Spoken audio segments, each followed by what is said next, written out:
Hello नमस्ते, welcome to etc online. आज के वीडियो में हम लोग पढ़ने वाले हैं क्लास 9th एनसीईआरटी की बुक का chapter number 5 the snake and the mirror. So चलिए बिना देरी के स्टार्ट करते हैं चैप्टर का लाइन बाय लाइन एक्सप्लेनेशन।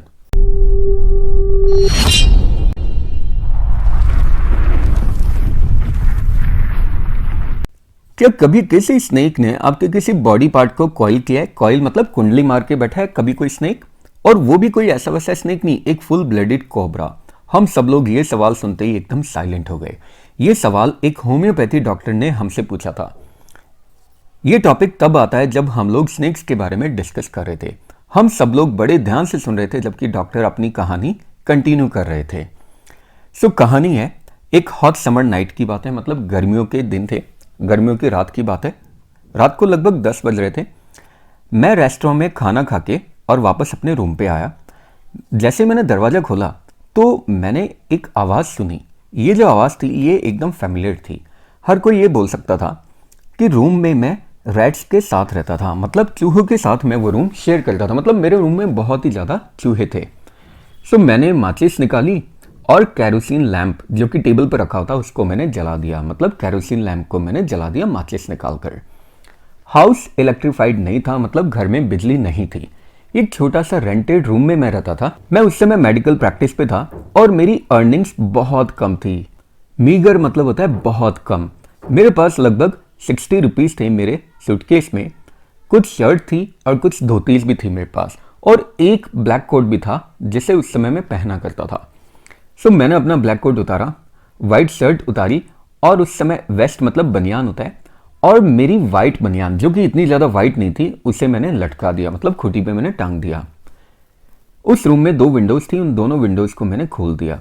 ये एक आउटर रूम था जिसकी एक साइड, दीवार की जो एक साइड थी वो खुले यार्ड को फेस कर रही थी। मतलब ये एक बाहर वाला कमरा था जिसकी एक दीवार का मुंह बाहर आंगन की तरफ खुला हुआ था। इसमें टाइल वाली रूफ थी कमरे में और सपोर्टिंग गेबल्स थे। गेबल्स ये देखिए, इस तरह के ये जो त्रिकोण होते हैं इन्हें हम लोग गेबल्स बोलते हैं। सो टाइल वाला रूफ था, ऊपर गेबल्स लगे हुए थे जो ऊपर वाली बीम पे सपोर्ट ले रखे थे, और इसमें कोई सीलिंग नहीं थी, मतलब अंदर की छत नहीं थी, मतलब सिर्फ ये वाली रूफ थी और इस रूफ के अंदर की तरफ कोई भी छत नहीं थी। इस पूरे रूम में चूहों का हमेशा ट्रैफिक रहता था। चूहे हमेशा उस बीम में इधर उधर आगे पीछे भागते रहते थे। मैंने अपना बेड लगाया और इसे सरका के दीवार के पास में लेकर आ गया। मैं बेड पे लेट गया, लेकिन सोया नहीं था, मैं सिर्फ लेट ही गया बस। फिर मैं थोड़ी देर बाद खड़ा हुआ और मैं वरांडा में गया थोड़ी हवा लेने के लिए, लेकिन ऐसा लग रहा था कि जैसे हवा के देवता छुट्टी लेकर जा चुके थे, मतलब बिल्कुल भी हवा नहीं चल रही थी। मैं वापस अपने रूम में आया और चेयर पे आके बैठ गया। मैंने अपनी टेबल के नीचे का बॉक्स ओपन किया और उसमें से एक बुक मैंने निकाली। बुक का नाम था मटेरिया मेडिका। मैंने इस बुक को खोल के टेबल पर रख लिया। उस टेबल पे, जिस टेबल पे लैंप रखा हुआ था और एक बड़ा सा मिरर रखा हुआ था, और मिरर के बगल में ही एक कॉम्ब भी रखा हुआ था, एक कंघा भी रखा हुआ था। जब भी हमारे पास में मिरर होता है तो हर किसी को उसमें देखने की इच्छा होती है। सो मैंने भी मिरर में अपने आप को देखा। उन दिनों में मैं अपनी ब्यूटी का बहुत बड़ा एडमायरर था, मतलब मैं अपनी आप की ही तारीफ किया करता था, और मैं हमेशा अपने आप को ज़्यादा हैंडसम बनाने में बिलीव किया करता था। मैं अनमैरिड भी था और साथ ही साथ एक डॉक्टर भी था, और मुझे लगता था कि हर जगह पे मुझे अपनी प्रेजेंस को फील करवाना चाहिए। सो मैंने कंघा उठाया और उसे अपने बालों में चलाने लग गया और अपने बालों की टाल निकालने लग गया ताकि एकदम स्ट्रेट और नीट दिखाई दे। वापस से मुझे वही आवाज़ सुनाई देती है, वही आवाज़ जो अभी मुझे थोड़ी देर पहले चूहों की सुनाई दी थी। मैंने मिरर में अपने फेस को बड़े पास से देखा, आवाज़ को इग्नोर करते हुए, और मैंने एक इंपॉर्टेंट डिसीजन ले लिया। डिसीजन क्या था कि अब से मैं डेली शेव करूंगा और एक पतली सी मूंछ में उगा लूंगा, जिससे कि मैं और ज़्यादा हैंडसम दिखने लग जाऊं, क्योंकि मैं उस समय एक बैचलर भी था और सबसे मेन बात एक डॉक्टर भी तो था। मैंने वापस मिरर में देखा और फिर मैंने स्माइल किया। ये बड़ी अट्रैक्टिव स्माइल थी मेरी, और मैंने एक दूसरा धरती कंपाने वाला डिसीजन ले लिया। अब से हमेशा इस अट्रैक्टिव स्माइल को मैं अपने फेस पे वियर करके रखूंगा, मतलब हमेशा अपने फेस पे अब से मैं यही स्माइल बना के रखूंगा ताकि मैं और ज़्यादा हैंडसम दिखने लग जाऊं। आफ्टर ऑल मैं एक बैचलर था और सबसे मेन बात एक डॉक्टर भी तो था। वापस से वही आवाज़ मुझे सुनाई देती है। अब मैं वापस खड़ा हो गया और मैंने बीड़ी जलाई और आगे पीछे मैं रूम में इधर उधर चलने लग गया। फिर एक बहुत ही शानदार विचार मेरे माइंड में आया कि यार अब मुझे शादी कर लेनी चाहिए। मुझे शादी कर लेनी चाहिए एक वीमेन डॉक्टर से जिसके पास बहुत सारा पैसा हो और एक अच्छी मेडिकल प्रैक्टिस भी हो। हाँ, लेकिन वो फैट होनी चाहिए। जिस भी लड़की से मैं शादी करूंगा वो लड़की मोटी जरूर होनी चाहिए। अच्छा, इसका भी एक वैलिड रीज़न था। मान लो अगर कभी मुझसे कोई ऐसी गलती हो जाती है और अगर मुझे भागने की ज़रूरत पड़ती है तो अगर वो मोटी होगी तो मेरे पीछे नहीं भाग पाएगी और मुझे पकड़ भी नहीं पाएगी। ऐसे थॉट्स मेरे माइंड में चल रहे थे और मैं वापस अपनी चेयर पर जाके बैठ गया। मेरी चेयर जो कि टेबल के बिल्कुल सामने थी। अब ऊपर से बिल्कुल भी आवाज़ नहीं आ रही थी। अचानक एक थर्ड की आवाज़ सुनाई देती, मतलब धम की आवाज़ सुनाई देती, जैसे कि कोई रबर ट्यूब नीचे गिरी हो फर्श पे।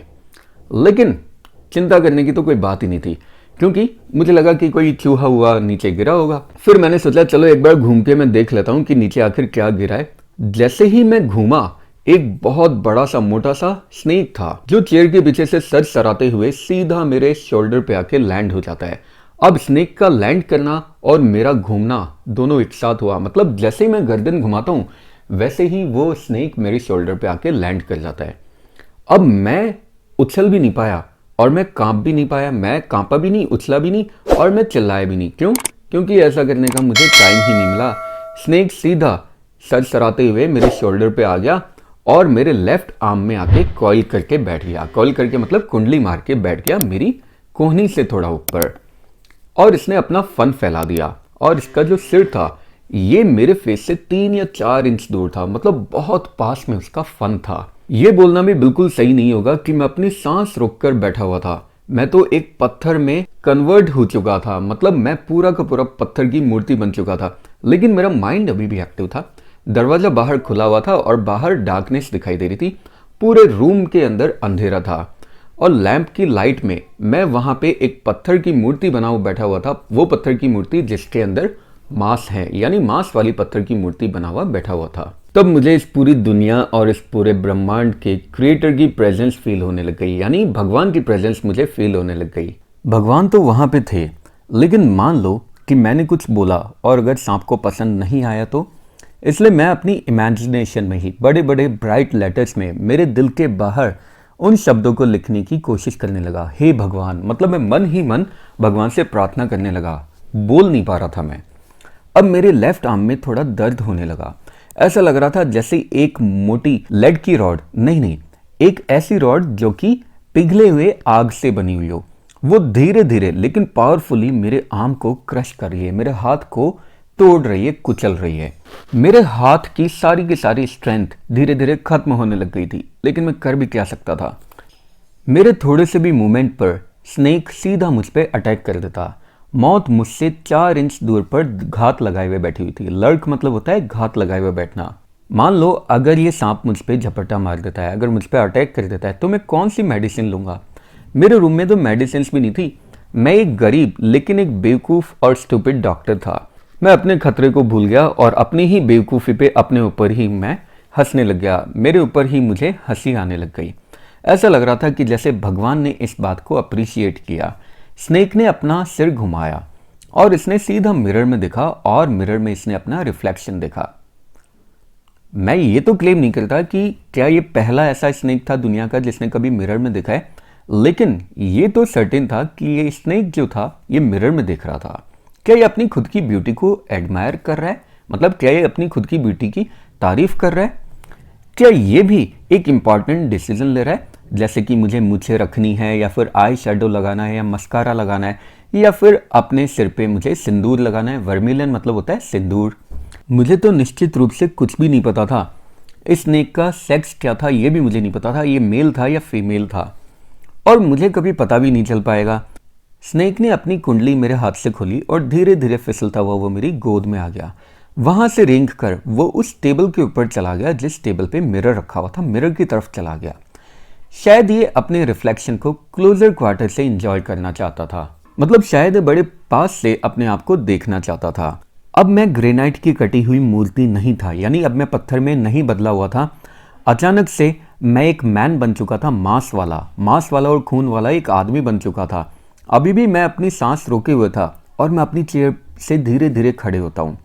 धीरे धीरे बड़ी शांति से मैं दरवाजे की तरफ गया वरांडा में और वहां से मैंने सीधा एक छलांग लगाई यार्ड में, और जो कुछ मेरे पास था, जितनी ताकत मेरे पास थी, पूरी ताकत जुटाकर मैं वहां से भाग गया। हम में से हर कोई एक राहत की सांस लेता है और हम सब ने अब बीड़ी जलाई। किसने पूछा, डॉक्टर क्या आपकी वाइफ मोटी है? डॉक्टर बोलता है, अरे नहीं, भगवान को तो कुछ और ही पसंद था। मेरी जो लाइफ कंपेनियन है, मतलब मेरी जो लाइफ पार्टनर है, वो तो एक बहुत ही पतली दुबली इंसान है, और सबसे मेन बात, वो बहुत तेज भागती भी है। स्प्रिंटर मतलब होता है बहुत तेज भागने वाला। फिर किसने पूछा, डॉक्टर जब आप भाग रहे थे तो क्या स्नेक ने आपको फॉलो किया, मतलब स्नेक क्या आपके पीछे पीछे आया?